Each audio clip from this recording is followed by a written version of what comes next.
नेहरू सुभाष चंद्र बोस जी को नापसंद क्यों करते थे? जवाहरलाल एवं मोहन गांधी जिस कंपनी की फ्रेंचाइज के डायरेक्टर पैनल में थे उसके वास्तविक मालिक नहीं चाहते थे कि इस फ्रेंचाइज में अहिंसा मूर्ति महात्मा सुभाष चंद्र बोस का कोई निर्णायक दखल रहे, जबकि महात्मा सुभाष चंद्र बोस इस फ्रेंचाइज के डायरेक्टर्स बोर्ड को अपने नियंत्रण में लेना चाहते थे। इस फ्रेंचाइज में दो समूह थे, एक समूह एक्स उन हाई प्रोफाइल डायरेक्टर्स का था जो कंपनी के मालिकों द्वारा नियुक्त किए गए थे और उनके प्रति वफादार थे, और दूसरा ग्रुप वाई फ्रेंचाइज मालिकों के खिलाफ था और बोर्ड ऑफ डायरेक्टर को टेक ओवर करना चाहता था, ताकि इस फ्रेंचाइज का इस्तेमाल इसी फ्रेंचाइज के वास्तविक मालिकों के खिलाफ किया जा सके। जवाहरलाल एवं मोहन गांधी दोनों ही समूह एक्स में थे और अहिंसा मूर्ति महात्मा सुभाष चंद्र बोस समूह वाई से आते थे। 1905 से 1947 तक का भारत की आज़ादी का ज़्यादातर स्वतंत्रता आंदोलन इस फ्रेंचाइज के बोर्ड ऑफ डायरेक्टर्स को इन दो समूहों द्वारा कब्जाने की लड़ाई है। पेड पाठ्यपुस्तकों में इस लड़ाई की घटनाओं को एक अलग कोण से प्रस्तुत किया गया है, ताकि समूह एक्स एवं समूह वाई को लगभग एक साथ में खड़ा करने की कोशिश की जा सके। इस फ्रेंचाइज के बोर्ड ऑफ डायरेक्टर्स को CWC कहा जाता था। मैंने इस संक्षिप्त जवाब को सिर्फ जवाहरलाल एवं महात्मा सुभाष चंद्र बोस के आपसी टकराव के संदर्भ तक ही सीमित रखा है। जवाहरलाल CWC को अपने कब्जे में रखना चाहते थे और इस बिंदु पर उन्हें लगातार अहिंसा मूर्ति महात्मा सुभाष चंद्र बोस की चुनौती का सामना करना पड़ा। 1960 तक भी अहिंसा मूर्ति महात्मा सुभाष चंद्र बोस जवाहरलाल के सबसे बड़े प्रतिद्वंदी बने रहे और इसी वजह से जवाहरलाल को सुभाष बाबू सख्त नापसंद थे।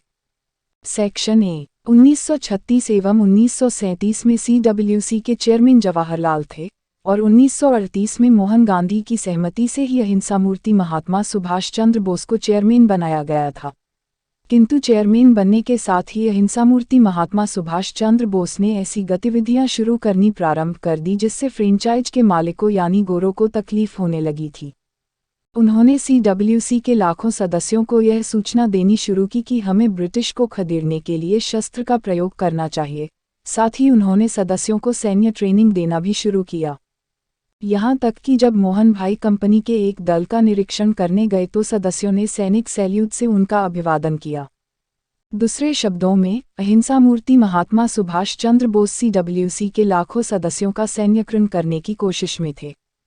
इसी दौरान जब द्वितीय विश्व युद्ध शुरू हो गया तो अहिंसा मूर्ति महात्मा सुभाष चंद्र बोस ने यह प्रस्ताव प्रस्तुत किया कि विश्व युद्ध हमारे लिए आज़ादी पाने का अच्छा मौका है, और यदि CWC के सभी सदस्य एक साथ आ जाते हैं तो गोरों को आसानी से भगाया जा सकता है।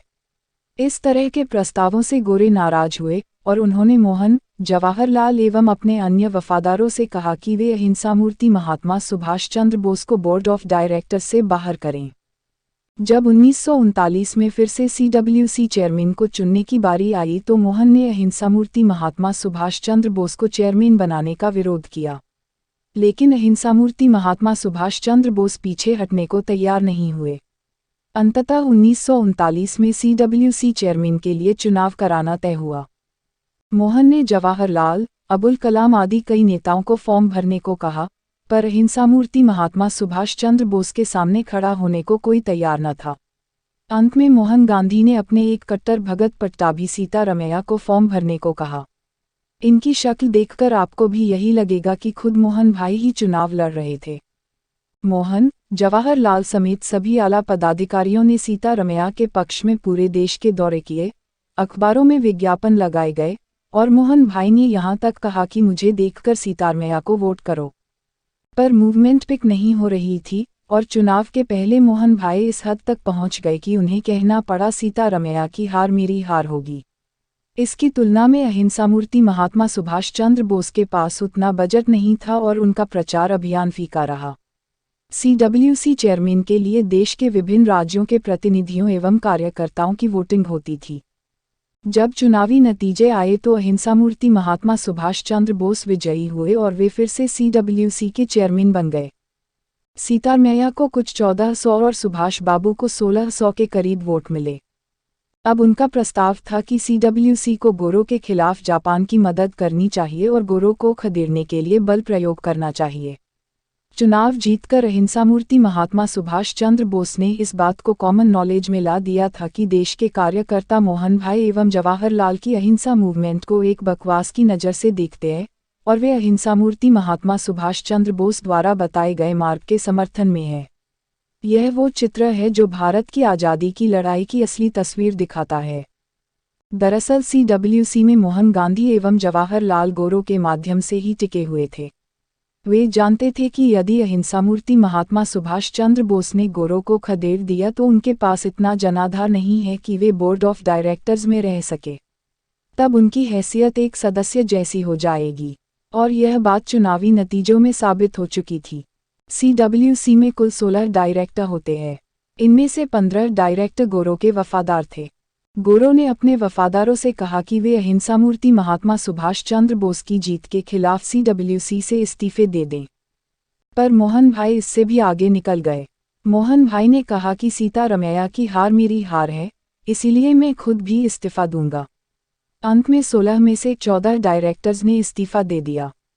अहिंसामूर्ति महात्मा सुभाष चंद्र बोस ने कार्यकारिणी का गठन करने की कोशिश की, लेकिन मोहन भाई एवं जवाहरलाल ने पूरी व्यवस्था की कि वे काम न कर सके।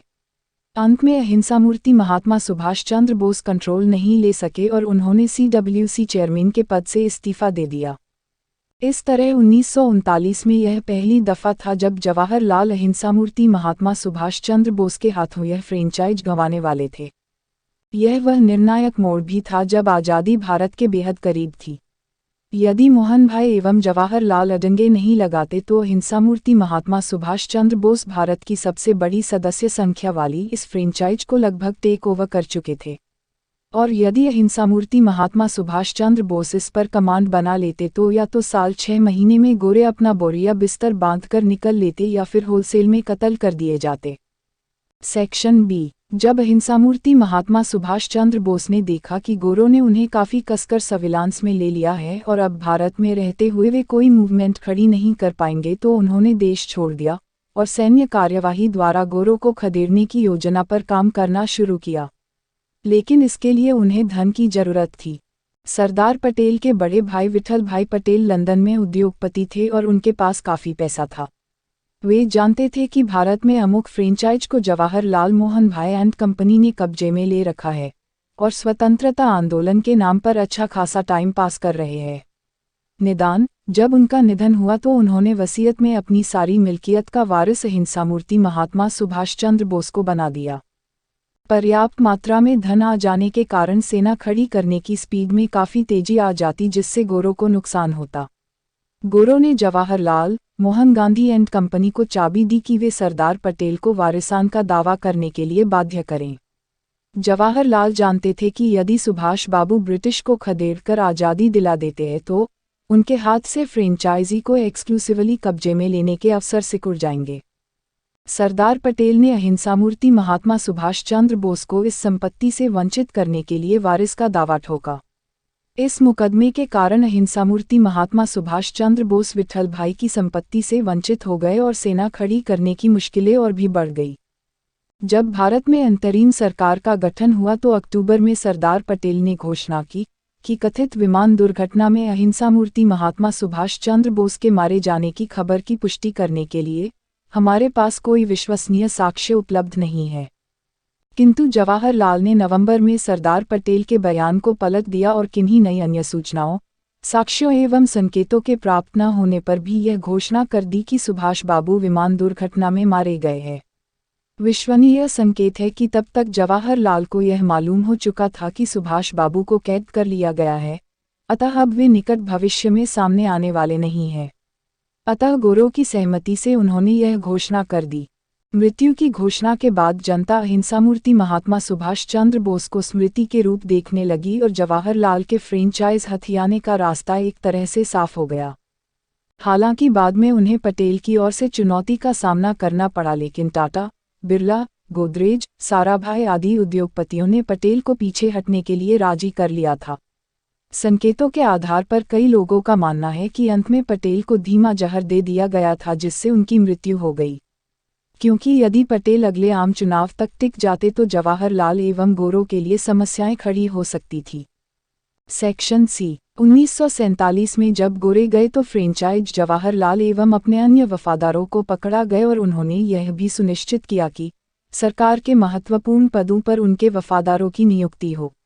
लेकिन जवाहरलाल पीएम बनने के बाद भी अहिंसामूर्ति महात्मा सुभाष चंद्र बोस से खतरा महसूस करते रहे।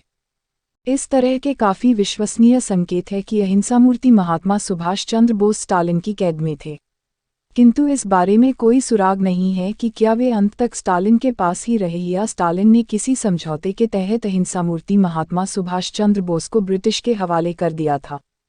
हाल ही में प्रकाशित अनुज धर की किताब इंडियाज़ बिगेस्ट कवर अप में धर ने लिखा है कि ऐसे कई पुख्ता संकेत मौजूद हैं जो इशारा करते हैं कि अहिंसामूर्ति महात्मा सुभाष चंद्र बोस के स्टालिन की कैद में होने की बात जवाहरलाल एवं डॉक्टर राधाकृष्णन को पता थी। तब रशिया में राजदूत डॉक्टर सर्वपल्ली राधाकृष्णन थे। जब उन्हें यह मालूम हुआ कि अहिंसामूर्ति महात्मा सुभाष चंद्र बोस जीवित हैं और स्टालिन की हिरासत में है, चूंकि डॉक्टर साहेब ने यह जानकारी कभी भी भारत के नागरिकों को नहीं दी और यदि बोस तब स्टालिन की कैद में थे तो इस बात की संभावना प्रबल है कि उन्होंने जवाहरलाल से कहा, यदि आप मुझे सरकार में किसी अच्छे पद पर बिठा देते हैं तब तो ठीक है, वरना मैं यह खबर मीडिया में लीक कर दूंगा। जवाहरलाल जानते थे कि यदि उनके जीवित होने की खबर सामने आती है तो मेरी झूठ की पोल भी खुल जाएगी और मुझ पर उन्हें लौटा लाने का दबाव भी बनेगा, और वे ऐसा नहीं कर सकते थे क्योंकि transfer of power of agreement में शायद गोरों ने यह शर्त रखी थी कि सुभाष चंद्र बोस ब्रिटिश साम्राज्य के युद्ध अपराधी है और यदि उनका प्रत्यर्पण होता है या वे भारत आते हैं तो भारत सरकार नेताजी को ब्रिटिश के हाथों सौंप देगी। इसके अलावा यदि नेताजी भारत लौट आते हैं तो CWC को टेक ओवर कर लेंगे और उनका पॉलिटिकल करियर खत्म हो जाएगा। हिंदुस्तान टाइम्स न्यूज़ रिपोर्ट, नवंबर 17, 1970। राधाकृष्णन को खामोश करने के लिए जवाहरलाल ने उन्हें 1953 में उपराष्ट्रपति और 1956 में राष्ट्रपति के पद पर बिठाया। दूसरे शब्दों में राधाकृष्णन ने एक महत्वपूर्ण जानकारी का इस्तेमाल करके प्रधानमंत्री को धमकाया और सत्ता की सीढ़ियां चढ़ी। हालांकि उनके बौद्धिक सिद्धांतों के भी काफ़ी स्याह पहलू है। इनके छात्र यदुनाथ सिन्हा ने डॉक्टर साहेब पर अपने थीसिस चुराने का आरोप लगाया था और मामला अदालत में भी दर्ज हुआ था। चूंकि डॉक्टर साहेब का गोरों की सरकार में काफ़ी रसूख था, अतः मामले का कोर्ट से बाहर ही सेटलमेंट कर लिया गया।